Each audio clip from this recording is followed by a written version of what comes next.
সমস্ত শুকরিয়া আদায় করছি শেখ রব্বুল আলামিনের দরবারে, যে মহান মালিক আজকের এই পবিত্র জুমার দিনে দুনিয়ার সমস্ত ঝামেলা থেকে মুক্ত করে তার ডাকে সারা দিয়ে তারপরে আসার এবং হুকুম পালন করবার সুযোগ এবং সৌভাগ্য দান করেছেন। সেই মহান মালিকের শাহী দরবার এখানে প্রদর্শন আদায় করছি, সকলে করছি আলহামদুলিল্লাহ। লক্ষ কোটি দরুদ সালাম পেশ করছি সর্বকালের সর্বযুগের সর্বশ্রেষ্ঠ মহামানব নবীনা হাবিবুনা মুহাম্মদুর রাসূলুল্লাহ সাল্লাল্লাহু আলাইহি ওয়াসাল্লামের শানে। সম্মানিত হাজিরিন, আমরা প্রতি জুমায় নির্দিষ্ট বিষয়ের উপরে আলোচনা করে থাকি। তারই ধারাবাহিকতায় আজকের জুমায় আমাদের আলোচ্য বিষয় হজের তাৎপর্য ও গুরুত্ব। যেহেতু কিছুদিন পরে অনুষ্ঠিত হতে যাচ্ছে মুসলিম উম্মাহের সবথেকে বড় মিলন মেলা, আল্লাহ রাব্বুল আলামিনের অন্যতম একটি ফরজ ইবাদত পবিত্র হজ। সেখানে পৃথিবীর বিভিন্ন প্রান্ত থেকে লক্ষ লক্ষ আল্লাহর মেহমান বাইতুল্লাহ গিয়ে আল্লাহ রাব্বুল আলামিনের দরবারে লব্বাইক আল্লাহুম্মা লব্বাইক এই ধ্বনি দিয়ে তারা মুখরিত করবে আকাশ বাতাস। সামনে যেহেতু এই গুরুত্বপূর্ণ একটি ইবাদত আমাদের সামনে রয়েছে, তো এই গুরুত্বপূর্ণ ইবাদতের বিষয়ে আমরা আজকে আলোচনা করব ইনশাআল্লাহ। হজ এটি ইসলামের একটি অন্যতম রকম, অন্যতম খুঁটি। ইসলাম যে মূল পাঁচটা স্তম্ভের উপরে প্রতিষ্ঠিত রয়েছে, দণ্ডায়মান রয়েছে, তার মধ্যে হজ হচ্ছে অন্যতম একটি স্তম্ভ। রাসূল করিম সাল্লাল্লাহু আলাইহি ওয়াসাল্লাম বলেন, বুনিয়াল ইসলামু আলা খামস শাহাদাতু আল্লা ইলাহা ইল্লাল্লাহ ওয়া আন্না মুহাম্মাদার রাসূলুল্লাহ ওয়া ইকামাস সালাত ওয়া ইতাইজ যাকাত ওয়া সাওম রমাদান ওয়াল হজ। কোন কোন হাদিসে চতুর্থ নম্বরে হজের কথা বলা হয়েছে, কোন কোন হাদিসে পঞ্চম নম্বরে হজের কথা বলা হয়েছে।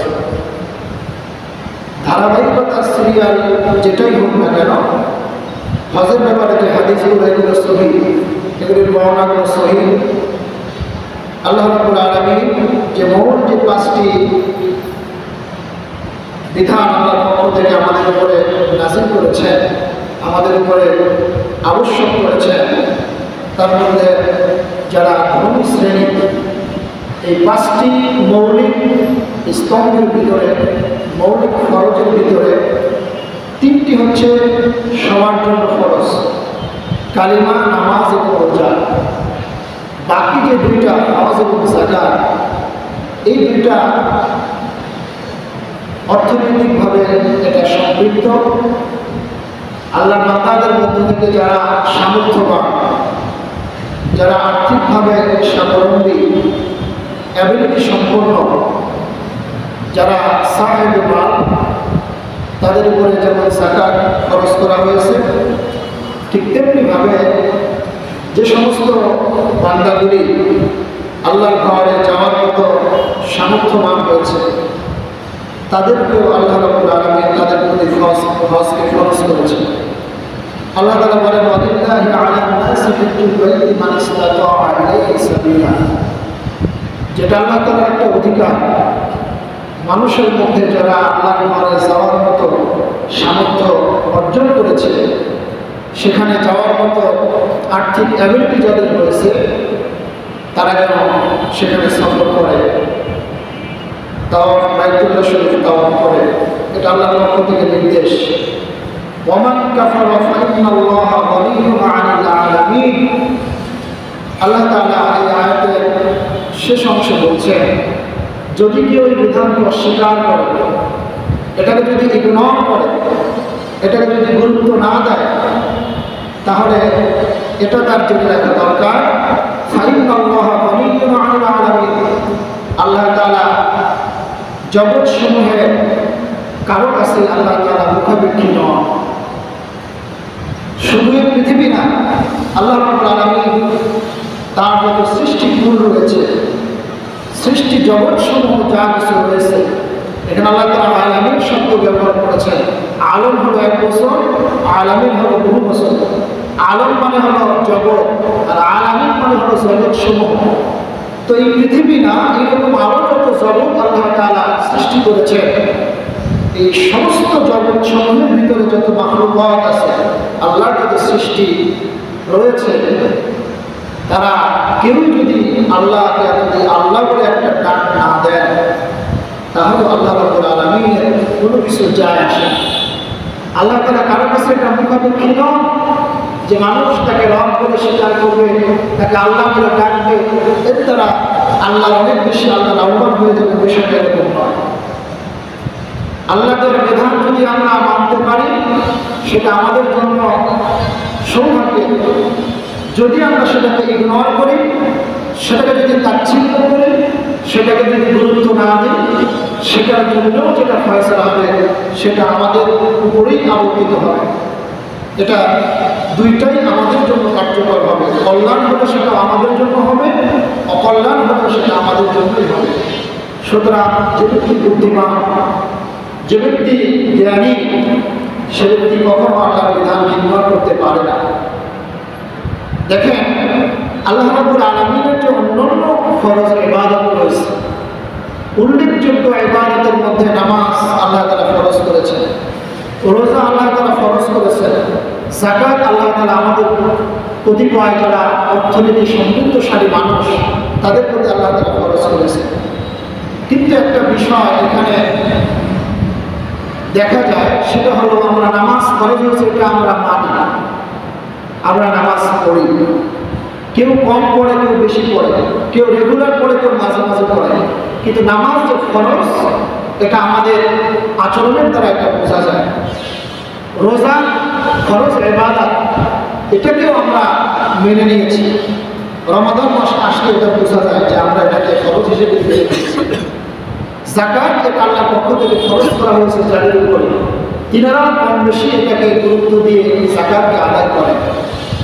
কিন্তু আল্লাহ রাব্বুল আলামিন যাদের উপরে হজ ফরজ করেছেন, আমরা নামাজকে যেভাবে গুরুত্ব দিই, রোজাকে যেভাবে ফরজ হিসেবে গুরুত্ব দিই, যাকাতকে যেভাবে ফরজ হিসেবে গুরুত্ব দিই, কিন্তু হজের বেলায় দেখা যায় যিনারা হজ করার উপযুক্ত, যিনারা সেই অর্থনৈতিকভাবে স্বাবলম্বী, তাদেরকে দেখলে মনে হয় এই হজটাকে তারা ফরজ হিসেবে গ্রহণ করতে পারে। আমাদের মধ্যে এই হজ নিয়ে একটা হালকামি, একটা পাতলামি স্বভাব বা মানসিকতা বা আমাদের আচরণ এটা লক্ষ্য করা যায়।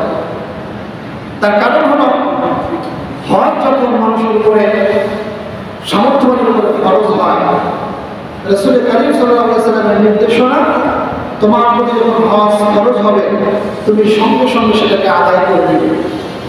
কারণ হজটা এটা দুই ধরনের রিলেটিভ একটা ইবাদত, একটা হলো শারীরিক আর একটা হলো আর্থিক।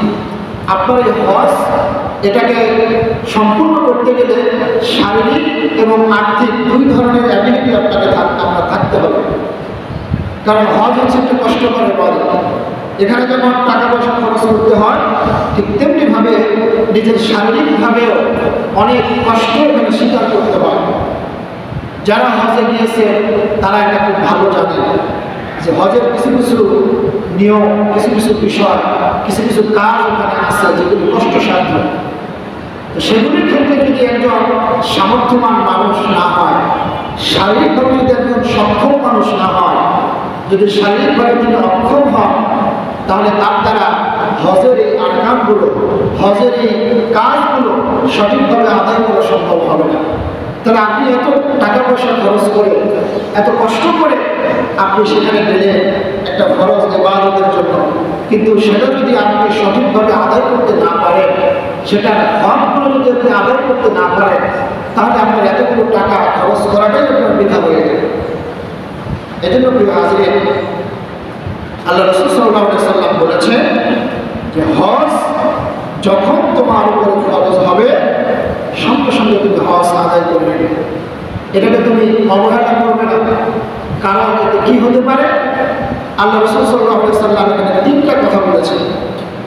এক নম্বরে কথা বলেছেন যে তুমি আজকে স্বাবলম্বী আছো, অর্থনৈতিকভাবে তুমি আজকে অ্যাবিলিটি সম্পূর্ণ আছো। তুমি যদি এই বছর হজে না গিয়ে আগামী বছর যাওয়ার নিয়োগ করো, আগামী বছর তুমি অর্থনৈতিকভাবে তুমি স্বাবলম্বী না থাকতে পারো, তুমি ফকির হয়ে যেতে পারো, তোমার টাকা পয়সা নষ্ট হয়ে যেতে পারে। এরকম অনেক মানুষ আমরা দেখি যারা অর্থবান ছিল, স্বাবলম্বী ছিল, কিন্তু বছর ঘুরতে না ঘুরতেই সেই ব্যক্তি দরিদ্র হয়ে গেছে। কোনো কারণে হয়তো সে ব্যবসায় মার খেয়েছে, হয়তো বা তার বড় ধরনের কোনো ক্ষতি হয়েছে। এই যে কোনোভাবে আমাদের অর্থনৈতিক ক্ষতি শিকার আমরা হতে পারি। এই জন্য আল্লাহ রাসূল এক নম্বরে বলেছেন তুমি অর্থনৈতিকভাবে ক্ষতিগ্রস্ত হতে পারো। দ্বিতীয় নম্বরে তিনি বলেছেন তুমি শারীরিকভাবে অক্ষম হয়ে যেতে পারো। আজকে তোমার শারীরিকভাবে যে যোগ্যতা, যে সক্ষমতা আছে, এটা আগামী বছর বা আগামী 2 বছর পরে তোমার সেটা নাও থাকতে পারে। তৃতীয় নম্বরে তিনি আরেকটা কথা বলেছে, সেটা হলো তোমার হজের বাহন হারিয়ে যেতে পারে। আল্লাহ রাসূলের জামানায় হজের বাহন ছিল কি? উট বা ঘোড়া। তিনি সেটাকে লক্ষ্য করে বলেছে যে তোমাদের এই হজের বাহনটা হারিয়ে যেতে পারে। তাহলে হজের বাহন যদি হারিয়ে যায়, তোমরা হজ করতে গেলে তোমাদের জন্য এটা একটা বড় ধরনের কষ্টসাধ্য হয়ে যাবে। যেমন এই আধুনিক বিশ্বে এসে আমাদের হজের বাহন এখন হয়েছে আমাদের দেশ থেকে যেতে হবে প্লেনে করে যেতে হবে, উড়োজাহাজে যেতে হবে। তো এই হাদিসের একটা বাস্তবতা আমরা গত 2 বছর 3 বছর আগে আমরা দেখেছি যে করোনা প্যান্ডামিক সারা পৃথিবীকে গ্রাস করেছিল। 2টা বছর বা 3টা বছর মানুষের ইচ্ছা থাকলেও, তার সদিচ্ছা থাকলেও তারা কিন্তু বাইতুল্লাহ জিয়ারত করতে পারে না। কারণ হাদিসে ওই যে কথাটা আল্লাহ রাসূলের যে তোমার বাহন হারিয়ে ফেলতে পারো, আমরা এই আধুনিক বিশ্বে এসে আমাদের বাহনটাকে আমরা হারিয়ে ফেলেছি না। কারণ তখন গোটা পৃথিবীটাই এক ধরনের স্থবির হয়ে পড়েছে, যার কারণে হজ কার্যক্রম সৌদি সরকার সীমিত করে ফেলেছিল। আমরা অনেকে ইচ্ছা থাকলেও হজে যেতে পারি না। এটা হচ্ছে ওই হাদিসের বাস্তবতা। তাহলে এই যে 3টা কারণ, আমরা অর্থনৈতিকভাবে দেউলিয়া হতে পারি, শারীরিকভাবে অক্ষম হয়ে যেতে পারি, অথবা আমার হজের বাহনকে আমি হারিয়ে ফেলতে পারি। এই 3টা কারণে আল্লাহ রাসূল বলেছেন যখনই তোমার উপরে হজ খরচ হবে তুমি সঙ্গে সঙ্গে তোমার হজকে আদায় করে নেবে। কারণ এটা জীবনে একবার ফরজ। আপনি একবার যদি আদায় করেন, একবার আপনার জন্য ফরজ। এরপর আপনি যতবার আদায় করবেন ততবার একটি নফল হিসেবে আল্লাহর কাছে সাব্যস্ত হবে। যেহেতু জীবনে একবার ফরজ, যেমন নামাজ, এটা কিন্তু জীবনে একবার ফরজ না, এটা প্রতিদিন 5 ওয়াক্ত নামাজ আমাদেরকে পড়তেই হবে। যতদিন আমরা হায়াতে থাকবো ততদিন আমাদেরকে প্রতিদিন 5 ওয়াক্ত সালাত আমাদেরকে আদায় করতে হবে। রোজা, এটা প্রতি বছর রমাদান মাস যখন আসবে ঘুরে ঘুরে আমাদেরকে প্রতি বছরই এই ফরজ আমাদেরকে আদায় করতে হবে। যাকাত, প্রতি বছরই আমাদেরকে যাকাত দেওয়া লাগবে। কিন্তু হজ, এটা আপনি জীবনে একবার করলেই আপনার এই খরচটা আদায় হয়ে যাবে। এটা আপনার প্রতি বছর বছর করা লাগবে না, খরচ একবার আদায় করলে আদায় হয়ে যাবে। এরপরে কারো যদি অর্থনৈতিক সক্ষমতা থাকে, সে যদি একাধিকবার যায়, সেটা তার জন্য একটা নফল হিসেবে গণ্য হবে। কিন্তু একবার যেটা আদায় হবে ওটাই তার জন্য ফরজ হিসেবে গণ্য হবে।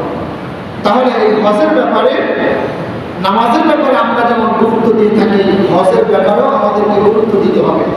রোজার ব্যাপারে আমরা যেভাবে গুরুত্ব দিয়ে থাকি, হজের ব্যাপারেও আমাদেরকে গুরুত্ব দিতে হবে।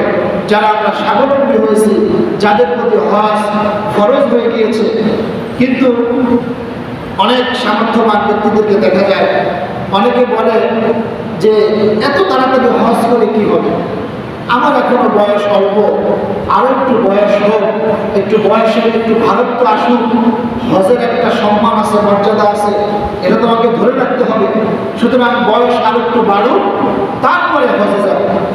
বা অনেক চাকরিজীবী বলেন, সরকারের চাকরিজীবী, যে এখন চাকরি করতেছি, এখন কত ধরনের কত কাজকর্ম আমাদেরকে করা লাগে, কত ধরনের অবৈধ কাজকর্ম করা লাগে, দিনে রাত্রে প্রকাশ্যে অপ্রকাশ্যে কত ধরনের লেনদেন আমাদেরকে করা লাগে। সুতরাং এই অবস্থায় হজ করলে এটা ধরে রাখা যাবে না। চাকরিটা অবসর নেই, রিটায়ারমেন্টে যায়, তারপরে নিরিবিলি হজ করে এসে একেবারে ভালো হয়ে যায়। আবার অনেক ব্যবসায়ী বলেন, এরকম কথা বলতে শোনা যায় যে এখন ব্যবসা বাণিজ্য করি, ব্যবসা বাণিজ্য করতে গেলে তো অনেক রকমের ব্যবসায় করতে হয়, সুতরাং হজ করে এসে এটা করা যাবে না। সুতরাং আর কিছুদিন ব্যবসা বাণিজ্য করি, কিছু পুঁজিপাটটা হোক, তারপরে গিয়ে হজ করে এসে একেবারে নিজেকে একেবারে পবিত্র করে ফেলবে। প্রিয় হাজির, এই যে চিন্তা, এই যে চেতনা, এই যে ধ্যান ধারণা আমাদের, এগুলি একটাও আল্লাহর কাছে ধর্তব্যের বিষয় নয়। এগুলি একটাও মানুষ হিসেবে, একজন মুমিন হিসেবে, মুসলিম হিসেবে আল্লাহর কাছে আপনি কোনো জবাব দিতে পারবেন না। মুসলিমের চরিত্র, মুসলিমের বৈশিষ্ট্য হচ্ছে আল্লাহ রাব্বুল আলামিনের বিধান যখনই আসবে, যে অবস্থায় আসবে, সেই অবস্থায় আমাদেরকে মেনে নিতে হবে। সামি'না ওয়া আতা'না, শুনলাম, মেনে নিলাম, এটাই হলো মুমিনের বৈশিষ্ট্য, মুমিনের কর্তব্য। হযরত ইব্রাহিম আলাইহিস সালাম আমাদেরকে এই শিক্ষাটাই আমাদেরকে দিয়ে গিয়েছেন। আমাদের জাতির পিতা, মুসলিম জাতির পিতা হযরত ইব্রাহিম আলাইহিস সালাম, আল্লাহ তাআলা বলেছিলেন, ইয ক্বালা লাহু রাব্বুহু আসলিম। আল্লাহ তাআলা ডেকে বলেন, ইব্রাহিম, তুমি তোমার রবের প্রতি সালেন্ডার হও, আত্মসমর্পণ করো। হযরত ইব্রাহিম আলাইহিস সালাম কোনো প্রশ্ন করেন নাই কি কি বিষয়ে, কোন ব্যাপারে, কোন শর্তে আত্মসমর্পণ করব, আল্লাহ তাআলা কোন ব্যাপারে আত্মসমর্পণ করব, কি কি ক্ষেত্রে আমি আত্মসমর্পণ করব, এই ধরনের কোনো প্রশ্ন তিনি করেন নাই। আল্লাহ তাআলা বলেছেন আসলিম, তিনি সঙ্গে সঙ্গে বলেছেন আসলামতু লিরাব্বিল আলামিন, আমি আমার প্রভুর সঙ্গে সারেন্ডার হয়ে গেলাম। সুবহানাল্লাহ, এটাই হলো মুমিনের বৈশিষ্ট্য।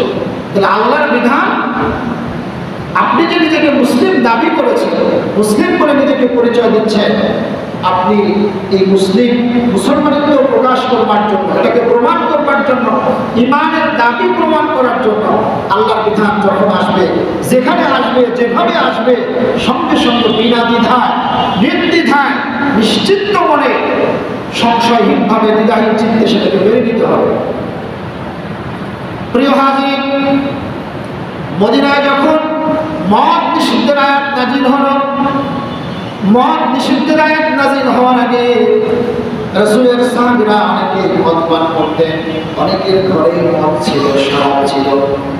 যখন মদিনায় মদ নিষেধের আয়াত নাযিল হলো, যার কানে যখনই এই আয়াত কারিমা চলে গেল, তারা যখন শুনতে পেলেন, সঙ্গে সঙ্গে যে অবস্থায় ছিলেন, যার হাতে মদের গ্লাস ছিল মদের গ্লাসটা ছুঁড়ে ফেলে দিলেন, যার মুখে মদ দিয়েছিলেন মুখ থেকে মদগুলি বের করে ফেলে দিলেন, যাদের ঘরে বিভিন্ন পাত্রে মদ ছিল এই মদগুলো তারা বাইরে ফেলে দিলেন। হাদিসের মধ্যে এসেছে, যখন আয়াত নাযিল হলো, মদিনার গলিগুলো মদে যেন একবারে ভেসে গিয়েছিল। সাহাবায়ে কেরাম আল্লাহর বিধানকে কিভাবে মানতে হবে তার উজ্জ্বল দৃষ্টান্ত তারা দেখিয়েছেন। তাদের সামনে যখন যে অবস্থা আল্লাহর বিধান এসেছে, সেই অবস্থায় কোনো রকমের কোনো প্রশ্ন ছাড়া তারা সেটাকে মেনে নিয়েছে এবং সেটাকে তারা বাস্তবায়ন করেছে। কিন্তু আমরা নিজেদেরকে মুমিন দাবি করি, মুসলিম দাবি করি, কিন্তু আল্লাহর বিধানকে 100% প্রায়োরিটি দিয়ে আমরা এটাকে মানতে পারি না, সেই প্রমাণ আমরা দেখাতে পারি না। প্রিয় হাজিরিন, আল্লাহ রাব্বুল আলামিনের খলিল হযরত ইব্রাহিম আলাইহিস সালাম তার সন্তান ইসমাঈল আলাইহিস সালামকে নিয়ে যখন কাবা ঘর পুনর্নির্মাণ করলেন, কাবা ঘর যখন নির্মাণ হয়ে গেল, আল্লাহ রাব্বুল আলামিনের পক্ষ থেকে হযরত ইব্রাহিম আলাইহিস সালামকে ডেকে বললেন, ইব্রাহিম, এবার তুমি আমার পক্ষ থেকে মানুষদেরকে হজের জন্য দান দাও, তাদেরকে আহ্বান করো। আল্লাহ রাব্বুল আলামিন বললেন, ওয়াআযিন ফিন-নাসি বিল-হাজ্জি ইয়াতুকা রিজালাও ওয়া আলা কুল্লি দামিরিন ইয়াতিনা মিন কুল্লি ফাজ্জিন আমিন। আল্লাহ তাআলা বলেন, ইব্রাহিম, তুমি আমার পক্ষ থেকে মানুষদেরকে হজের জন্য আহ্বান করো, ডাক দাও। হযরত ইব্রাহিম আলাইহিস সালাম ডেকে বলেন, আল্লাহ, এই কাবার আশেপাশে আমি ইব্রাহিম আর আমার সন্তান ইসমাঈল আর আমার বিবি হাজেরা, এই তিনজন মানুষ ছাড়া তো আর কোনো মানুষ নাই, কাদেরকে আমি হজের জন্য আহ্বান করবো? আল্লাহ রাব্বুল আলামিন ডেকে বললেন, ইব্রাহিম, হজের জন্য আহ্বানের দায়িত্ব আমি আল্লাহ তোমার উপরে দিয়েছি, ডাকার দায়িত্ব তোমার উপরে দিয়েছি। তুমি মানুষদেরকে আহ্বান করো, মানুষদেরকে কানে কানে হজের আহ্বান পৌঁছায় দেওয়ার দায়িত্ব আমি আল্লাহ নিজ হাতে নিয়েছি। সুবহানাল্লাহ। তখন হযরত ইব্রাহিম আলাইহিস সালাম ডাকলেন, আইয়ুহান নাস ইতুনি ইলা বাইতিল্লাহিল হজ। এরকম একটা শব্দ দিয়ে তিনি মানুষদেরকে ডাকলেন যে মানুষ সকল, তোমরা তোমার প্রভুর জন্য, প্রভুকে সন্তুষ্ট করবার উদ্দেশ্যে বাইতুল্লাহ জিয়ারতে আসো। ইব্রাহিম আলাইহিস সালামের এই ডাকটাকে আল্লাহ রাব্বুল আলামিন আলমে আরওয়ায় রূহের জগতে আমরা যারা ছিলাম সেই জায়গায় আল্লাহ তাআলা এই ডাকটাকে পৌঁছে দিয়েছিলেন। আর আমরা যারা সেই রূহের জগতে থাকা অবস্থায় লাব্বাইক বলে সেই ডাকের সাড়া দিয়েছিলাম, কিয়ামত পর্যন্ত ওই মানুষগুলোই বাইতুল্লাহ জিয়ারতের সুযোগ পাবে, তারাই হজ করতে পারবে। তাহলে আমরা কিন্তু এই ডাকের জবাব রূহের জগতে থাকতেই দিয়ে এসেছি। আল্লাহ যে আমাদেরকে আহ্বান করেছেন ইব্রাহিম আলাইহিস সালামের মাধ্যমে, এটা তো ইব্রাহিম আলাইহিস সালামের ডাক ছিল না, এটা ছিল আল্লাহর পক্ষ থেকে আহ্বান। মাধ্যম ছিলেন হযরত ইব্রাহিম। মুয়াজ্জিন যেমন প্রতি ওয়াক্তে আযান দেয়, নামাজের জন্য আহ্বান করে হাইয়া আলাস সালাহ বলে, ইব্রাহিম আলাইহিস সালাম তিনি হজের জন্য দাওয়াত দিলেন মানুষদেরকে। আর এই হজের দাওয়াতটা আল্লাহ তাআলা রূহের জগতে পৌঁছে দিয়েছেন। সেখান থেকে যে সমস্ত রূহগুলো লাব্বাইক করে এটা সমর্থন করেছে, এটার হাজিরা দিয়েছে, কিয়ামত পর্যন্ত সেই মানুষগুলোই এই হজের সুযোগ পাবে, তারাই বাইতুল্লাহ জিয়ারতে যেতে পারবে। তাহলে প্রিয় হাজির, আমরা যারা সেখান থেকে লাব্বাইক করেছি, আল্লাহ তাআলা এই পৃথিবীতে যাদেরকে সক্ষমতা দিয়েছেন আর্থিকভাবে, দেখেন হজ খরচ হওয়ার জন্য টাকা লাগে, অর্থ সম্পদ লাগে, কিন্তু হজ করার জন্য টাকা লাগে না। হজ খরচ হওয়ার জন্য টাকা দরকার, কিন্তু হজ করার জন্য টাকা লাগে না। কথাটা আপনাদের কাছে একটু জটিল মনে হতে পারে, তার এটার ব্যাখ্যাটা হলো এরকম। দেখবেন এই যে গত কয়েকদিন আগে একটা নিউজ দেখলাম অনলাইন পোর্টালে, যে একজন গরিব মানুষ, সম্ভবত ময়মনসিংহ বা কিশোরগঞ্জ ওই দিকে বাড়ি, তিনি সারা জীবন আকাঙ্ক্ষা করেছেন যে তিনি হজে যাবেন। তিনি কিছু গাছ লাগিয়েছিলেন, সেই গাছগুলি বিক্রি করে আজকে দীর্ঘ 20 থেকে 25 বছর পরে তিনি কিছু টাকা পেয়েছেন। তার এই আক্ষেপের কথা শুনে, তার এই মনের বাসনার কথা শুনে ঢাকা বিশ্ববিদ্যালয়ের একজন পরীক্ষা নিয়ন্ত্রক তিনি এগিয়ে এসেছেন তার এই ইচ্ছাটাকে বাস্তবায়ন করার জন্য। আপনারা অনেকে নিউজটা দেখে থাকবেন। তাহলে এই লোকটা কিন্তু আর্থিকভাবে তিনি স্বাবলম্বী না, তার কিন্তু মাঠে একটা জমি নাই, তিনি পরের জমিতে কামলা দিয়ে তিনি তার জীবিকা নির্বাহ করেন। কিন্তু আল্লাহ রাব্বুল আলামিন তার ইচ্ছার কারণে, তার মনোবাসনার কারণে, তার আকাঙ্ক্ষার কারণে, তার নিয়তের বিশুদ্ধতার কারণে যে কোনো একটা পন্থায় তাকে বাইতুল্লাহ জিয়ারতের সুযোগ করে দিয়েছেন। সুবহানাল্লাহ। তাহলে এখানে কিন্তু আমরা প্রমাণ পেলাম, এরকম আরো অসংখ্য দৃষ্টান্ত আছে যে যিনি আর্থিকভাবে স্বাবলম্বী না, কিন্তু আল্লাহ তাকে বাইতুল্লাহ জিয়ারত করে নিয়ে এনেছেন বিভিন্ন মাধ্যমে। আবার অনেক সামর্থ্যবান লোক আছে, আমার জানা মতে আমার এলাকা আমি একজনকে জানি, তিনি দুনিয়ার থেকে বিদায় হয়ে গেছেন। সেই লোক বাইতুল্লাহ মক্কায় গিয়েও, সৌদি আরবে গিয়েও তিনি হজ করতে পারেন নাই। আরাফাতের দিন তিনি এত বেশি প্রচণ্ড রকম অসুস্থ ছিলেন, তিনি হজের কার্যক্রম করতে পারেন নাই। হসপিটালে তিনি ছিলেন, হজ না করেই তাকে ফিরে আসতে হয়েছে। এই যে দৃষ্টান্তগুলো, এগুলি আমাদের বিবেককে নাড়া দেয় না, এগুলি আমাদের বিবেকের মধ্যে নিয়ে একটু নাড়াচাড়া করা দরকার। যে আপনি যে কোনো কাজ করবেন, যেই ভালো কাজটাই করবেন, সেই ভালো কাজের নিয়তটা যদি আপনার বিশুদ্ধ না হয়, নিয়তের মধ্যে যদি শুদ্ধতা না থাকে, নিয়তটা যদি ইখলাসের সাথে না হয়, তাহলে সেই কাজের মধ্যে কখনো বরকত হয় না। এই জন্য আল্লাহ রাসূল বলেছেন, ইন্নামাল আ'মালু বিন্নিয়াত, প্রত্যেকটা কাজ নিয়তের উপর নির্ভরশীল।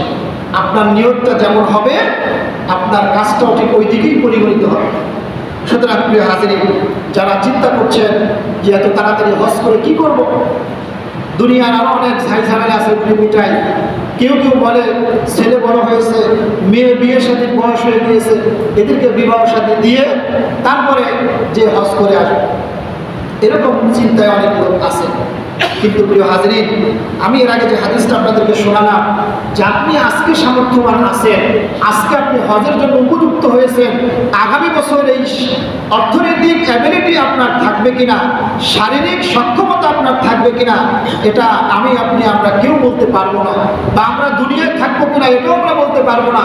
কিন্তু আপনার উপরে যে হজ খরচ হয়েছিল, আপনি যদি এরপরে এটা আদায় না করে যদি গরিব হয়ে যান, তারপরে কিন্তু এই হুকুমটা আপনার উপর থেকে সাকিত হবে না। এটা কিন্তু আল্লাহর পক্ষ থেকে এটা বাতিল হবে না, ওটা আপনার উপরে থেকেই যাবে। আর আপনি যদি এটা আদায় না করে মৃত্যুবরণ করেন, কিয়ামতের ময়দানে আল্লাহর কাছে আপনাকে আসামির কাঠগড়ায় দাঁড়াতে হবে। আর আল্লাহ রাসূল বলেছেন, যে ব্যক্তি হজ খরচ হওয়ার পরেও, তার সামর্থ্য থাকার পরেও হজ করলো না, ওই ব্যক্তি ইহুদি হয়ে মারা যাক, নাসারা হয়ে মরে যাক, মুশরিক হয়ে মারা যাক, আল্লাহর কিছুই আসে যায় না। আল্লাহর তার কোনো দায় আল্লাহর কাছে নাই, আল্লাহর কাছে তার কোনো গ্রহণযোগ্যতা নাই। সে যে অবস্থায় মারা যাক, তাতে আল্লাহ রাব্বুল আলামিনের কিছুই যায় আসে না। কত বড় কথা চিন্তা করে দেখেন। আজকে যারা সামর্থ্যবান হওয়ার পরেও এটাকে আমরা গুরুত্ব দিচ্ছি না, তাদের জন্য এই হাদিসটা অবশ্যই একটা শিক্ষা। এখান থেকে আমাদেরকে এই জিনিসগুলো শিক্ষা নিতে হবে। দেখেন প্রিয় হাজিরিন, হজ এবং উমরা দুইটাই আল্লাহর কাছে একটা গ্রহণযোগ্য ইবাদত। আল্লাহ রাব্বুল আলামিন দুইটার ব্যাপারেই মানুষকে উদ্বুদ্ধ করেছেন। আল্লাহ রাব্বুল আলামিন বলেন, ইন্নাস সাফা ওয়াল মারওয়াতা মিন শাআইরিল্লাহ ফামান হাজ্জাল বাইতা আও ইতামারা ফালা জুনাহা আলাইহি আইয়াতাওয়াফা বিহিমা ইলা আখিরিল আয়াত। আল্লাহ রাব্বুল আলামিন এই আয়াতের মধ্যে সাফা এবং মারওয়া দুইটা পাহাড় আছে, আপনারা জানেন। যেই দুইটা পাহাড়কে আল্লাহ তাআলা হজের একটা কার্যক্রমের মধ্যে এটাকে অংশীদার বানিয়ে দিয়েছে। এটা কেন হলো? আমরা যদি সে অতীত ইতিহাসের দিকে চলে যাই, মা হাজেরা আলাইহিস সালাম ছোট্ট ছেলে ইসমাঈলকে নিয়ে যখন সেখানে ইব্রাহিম আলাইহিস সালাম তাদেরকে রেখে গিয়েছিলেন, ইব্রাহিম আলাইহিস সালাম আল্লাহর পক্ষ থেকে আদিষ্ট হওয়ার পরে ছোট্ট ছেলে ইসমাঈল আর তার বিবি হাজেরা আলাইহিস সালামকে সেই নির্জন মরুভূমিতে রেখে গিয়েছিলেন, যেখানে কাবা কোনো ঘর ছিল না, একটা উঁচা ডিবির মতো ছিল, একটা ভিটা ছিল। সেই জায়গাটায় আজকে যেখানে কাবার অবস্থান, এই উপত্যকাটার মধ্যে ইব্রাহিম আলাইহিস সালাম তাদেরকে রেখে গিয়েছিলেন আল্লাহর আদেশে। তিনি এখানে কোনো প্রশ্ন করেন নাই। এই যে আগে যে আপনাদেরকে বললাম যে ইব্রাহিম আলাইহিস সালাম আল্লাহর কাছে আত্মসমর্পণ করেছেন বিনা দ্বিধায় বিনা প্রশ্নে, এ জায়গায় তিনি কোনো প্রশ্ন করেন নাই। আল্লাহর পক্ষ থেকে আদেশ হয়েছে স্ত্রী সন্তানকে রেখে আসো, তিনি রেখে এসেছেন। তাদের কোনো খোঁজ খবরও তিনি নেন নাই। বিবি হাজরা এই ছোট্ট ছেলে ইসমাইলকে পানি পান করানোর জন্য পানির খোঁজে তিনি এই সাফা মারওয়ার দুই পাহাড়ের মধ্যে দৌড়াদৌড়ি করতেছিলেন। তিনি যখন একবার সাফা পাহাড়ে যাচ্ছিলেন, তার কাছে মনে হচ্ছিল সন্তানটাকে দেখা যাচ্ছে না। তিনি আবার একটু দৌড়ের মতো করে আবার মারোয়া পাহাড়ের দিকে আসতেছিলেন। এই যে দৌড়াদৌড়ি দুইটা পাহাড়ের মধ্যে বিবি হাজেরা সেদিন করেছেন, এই দৃশ্যটা আল্লাহ রাব্বুল আলামিনের কাছে এতটাই পছন্দনীয় হয়েছে, এতটাই ভালো লেগেছে যে কিয়ামত পর্যন্ত আল্লাহ রাব্বুল আলামিন হাজী সাহেবদের মাধ্যমে, আল্লাহর মেহমানদের মাধ্যমে এই দৃশ্যটা কিয়ামত পর্যন্ত ওখানে আল্লাহ তাআলা জারির ব্যবস্থা করে দিয়েছেন। সুবহানাল্লাহ। এটা আপনার হজের একটা অন্যতম রকম। আপনি যদি এটা না করেন আপনার হজ সম্পূর্ণ হবে না। তাহলে এই জায়গায় যিনারা যাবেন তেনারা হচ্ছেন আল্লাহর মেহমান। আল্লাহ রাসূল বলেছেন যারা হজ এবং উমরা আদায়কারী তারা হচ্ছে আল্লাহর মেহমান। কারণ ওই যে আপনাদেরকে প্রথমে যে শোনালাম ইব্রাহিম আলাইহিস সালামের মাধ্যমে আল্লাহ তাআলা যে আযান দেওয়ালেন, আহ্বান করালেন, ডাক দেওয়ালেন, সেই ডাকে যারা সাড়া দিয়ে গেলেন তারা হচ্ছেন আল্লাহর মেহমান। কিভাবে মেহমান? একটা বাস্তব উদাহরণ দেই, আপনারা ভালো বুঝবেন।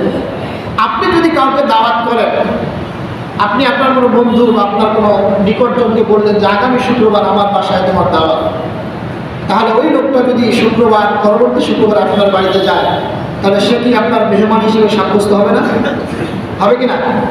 অবশ্যই হবে। তাহলে আপনি মেহমান হিসেবে তাকে দাওয়াত দিয়ে এনেছেন। আরেকজন মেহমান আপনি তাকে দাওয়াত দেন নাই, কিন্তু সে হঠাৎ আপনার বাড়িতে উপস্থিত হয়ে বলতেছে যে আজকে আমি এই দুপুরের রক্তের জন্য আপনার বাড়িতে মেহমান হব। আপনি কি তাকে বের করে দিতে পারবেন? দিতে পারবেন না। অবশ্যই আপনি তাকে গ্রহণ করবেন। তাহলে এই যে মেহমান হওয়ার যে দুইটা পদ্ধতি, এই দুইটার যে কোনো একটা পদ্ধতিতে যদি কেউ মেহমান হয়, আর মেহমানের সমাদরের ব্যাপারে আল্লাহ রাসূল সাল্লাল্লাহু আলাইহি ওয়াসাল্লাম বলেছেন যদি তোমার বাড়িতে কোনো মেহমান আসে, তুমি তোমার সামর্থ্যের সর্বোচ্চটুকু দিয়ে তাকে তুমি সমাদর করবে। তাহলে আমরা চেষ্টা করি সেটাই, মেহমানের সর্বোচ্চটুকু দিয়ে তাকে সমাদর করার চেষ্টা করি।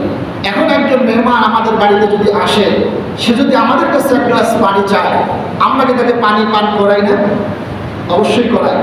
এবং আমরা চেষ্টা করি আমাদের সর্বোচ্চটুকু দিয়ে মেহমানকে আপ্যায়ন করা, যেন মেহমানের মনে কোনো অসন্তুষ্টি না আসে, তিনি যেন কোনো কষ্ট না পান, অসন্তুষ্টি না হন, এটা আমরা চিন্তা করি। তাহলে এটা হলো মেহমানের সাথে মেজবানের সম্পর্ক। তাহলে আল্লাহ রাব্বুল আলামিন আমাদেরকে ডাক দিয়েছেন, আর আমরা ডাকে সাড়া দিয়ে যারা সেই বাইতুল্লাহ গেলাম, তারা কি আল্লাহর মেহমান সাব্যস্ত হলাম কিনা? একটু কথা বলেন, হলাম কিনা? আমরা নিশ্চিত আল্লাহর মেহমান।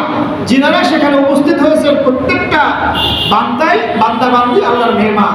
তাহলে আল্লাহর কোনো বান্দাবান্দি যদি মেহমান হয়ে মেজবানের বাড়িতে গিয়ে যদি মেজবানের কাছে কিছু চায়, তাহলে মেজবান কি তাকে খালি হাতে ফেরাতে পারে? আমরা কি কোনো মেহমানকে খালি মুখে ফেরাতে পারি? তাহলে আমরা যদি খালি মুখে কোনো মেহমানকে ফেরাতে না পারি, আমার আল্লাহ তো আরো অনেক বড় দয়ার সাগর, আমাদের থেকে অনেক বেশি দয়া, অনেক বেশি রহম, অনেক বেশি করুণা আমার আল্লাহ রাব্বুল আলামিনের কুদরতি দিলের মধ্যে বিরাজমান। তাহলে আপনি আমরা যদি সে আল্লাহর বাড়িতে গিয়ে আল্লাহর কাছে কিছু চাই, তাহলে সে আল্লাহ আমাদেরকে নিশ্চিত খালি হাতে ফেরত দিবে না। এমন অনেক সামর্থ্যবান ব্যক্তি আছেন, কঠিন রোগে আক্রান্ত, দুনিয়ার সব ডাক্তার দেখিয়েছেন, ভালো হচ্ছে না, চিকিৎসায় অত উন্নত চিকিৎসা, লক্ষ লক্ষ কোটি কোটি টাকা খরচ করেছেন, ইন্ডিয়া গিয়েছেন, চেন্নাই গিয়েছেন, আরো অনেক থাইল্যান্ড, সিঙ্গাপুর, বিভিন্ন জায়গায় গিয়েছেন, ভালো হচ্ছে না। আমার পক্ষ থেকে আপনার জন্য পরামর্শ থাকবে, আপনি একটু হজে অথবা উমরা সফর করে আসেন। বাইতুল্লাহর গিলাফ ধরে আল্লাহর কাছে আপনি চান, নিশ্চিত আপনি যদি আল্লাহর মেহমান হতে হন, আল্লাহ আপনাকে খালি হাতে ফেরত দিবে না। আপনার শারীরিক যে অসুবিধাগুলি আছে আল্লাহ তাআলা দূর করে দিবেন। অনেকে আছে সন্তান হয় না। আমরা মুসলমান এত বড় নালায়েক, এত বড় নাদান, আমাদের মস্তিষ্ক এতটাই বেশি পচে গিয়েছে যে মরা মানুষের কাছে সন্তান চাওয়ার জন্য অনেকে যায়, বিভিন্ন মাজারে যায়, তাও মাজারে যায় খালি হাতে যায় না, কোথাও ছাগল নিয়ে যায়, কোথাও মুরগি নিয়ে যায়, আবার কোনো কোনো জায়গায় দেখি খাসির কলিজা কিনে সেখানে কুমির আছে, কুমিরকে খাওয়ায়।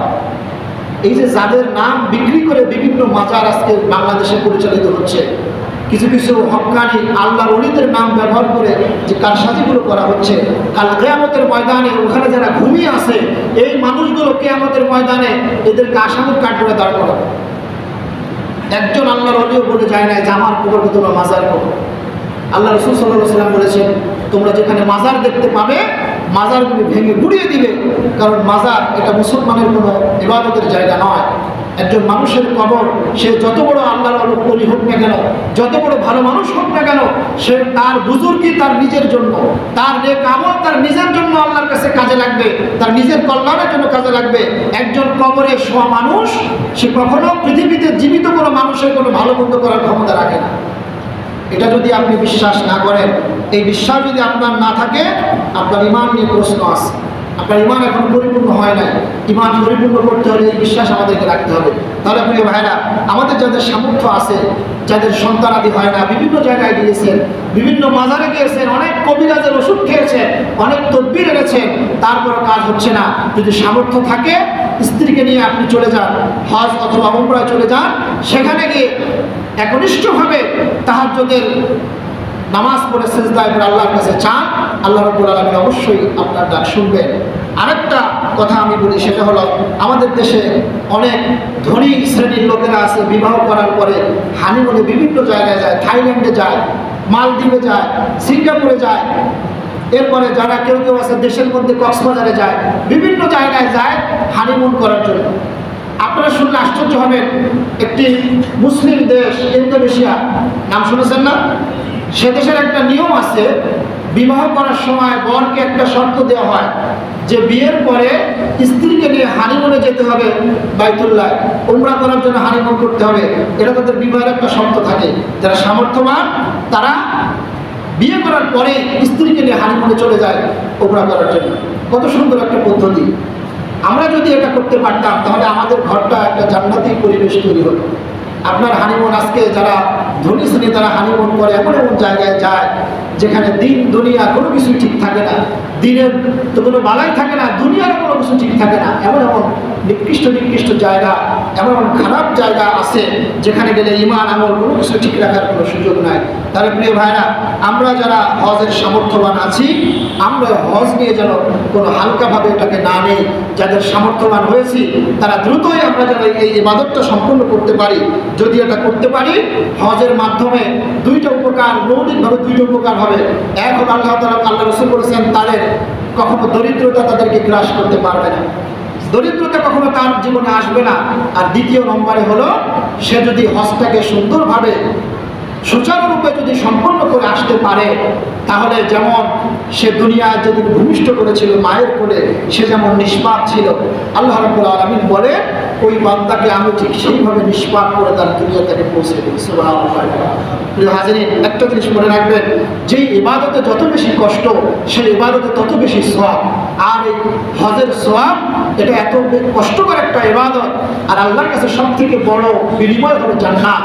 আর আল্লাহ রাব্বুল আলামিন এই হজের বিনিময় একমাত্র জান্নাতই তার বান্দাকে দিবেন। সুবহানাল্লাহি ওয়া বিহামদিহি। প্রিয় হাজিরিন, তাহলে আমরা চেষ্টা করব যারা উপযুক্ত হয়েছি এই হজে গিয়ে হজের শিক্ষাগুলো নিয়ে আমরা যেন আমাদের জীবনকে পরিচালনা করতে পারি। আজকে দুঃখের সাথে আরেকটা জিনিস আমরা লক্ষ্য করি, অনেকেই দেখা যায় হজ করতে যায়, হজ করে আসে, হজের সেখানে গিয়ে শয়তানকে পাথর মেরে আসে। অনেকে আবেগের ঠেলা নিজের জুতা খুলেও শয়তানকে মারে, এরকম কাহিনীও আমরা শুনি। কিন্তু দেখা যায় ওই লোকটা বাংলাদেশের বিমানবন্দরে নামার পরে তার সেই শিক্ষাগুলো তার মধ্যে পাওয়া যায় না। সে সৌদি আরব গিয়ে হজে গিয়ে শয়তানকে পাথর মেরে এসেছে, জুতা মেরে এসেছে, বাংলাদেশে আসার পরেই আবার সেই শয়তানের তাবেদারি করা শুরু করে। প্রিয় হাজিরিন, আমার কাছে মনে হয় যারা হজ করেন, হাজি সাহেবগণ, হাজি যারা থাকেন, হজ যারা করেন, তারা কি সমাজের গরিব মানুষ না ধনী মানুষ বলেন তো? ধনী মানুষ। তাহলে আমাদের সমাজে অপকর্ম, অবৈধ কাজ, খারাপ কাজ যেগুলো হয়, এগুলি কি গরিব মানুষ করে না ধনী মানুষ বেশি করে? তাহলে যদি হজ যারা করে আসে, হজের শিক্ষাটা যদি তারা বাস্তবায়ন করে তাদের জীবনে, আমার মনে হয় সমাজ থেকে 95% অবৈধ কাজ, খারাপ কাজ দূর হয়ে যাবে। আপনারা কি একমত? কারণ আজকে দেখেন যত খারাপ কাজ এর পিছনে যারা আছে তারা ক্ষমতাশালী, তারা ধনাঢ্য ব্যক্তি, তারা পাওয়ারফুল ব্যক্তি। ওই সমাজের কোনো গরিব মানুষ কোনো খারাপ কাজের পিছনে ইন্ধন দেয় না। তারা সর্বোচ্চ কি করতে পারে, একটা খারাপ কাজ টাকার বিনিময় করতে পারে, কিন্তু তাদেরকে যে টাকা পয়সা দিয়ে করায় তারা তো ধনবান। তো তারা যদি হজ করতে গিয়ে হজের যে শিক্ষা, হজের যে মৌলিকত্ব, হজের যে আমলগুলো সেখানে তারা করে, এই শিক্ষাটা যদি এসে দেশে তারা বাস্তবায়ন করত, সেগুলো যদি তারা নিজের জীবনে বাস্তবায়ন করত, তাহলে নিশ্চিত এই দেশ থেকে এই অবৈধ কাজ, খারাপ কাজগুলো দেশ থেকে চলে যেত।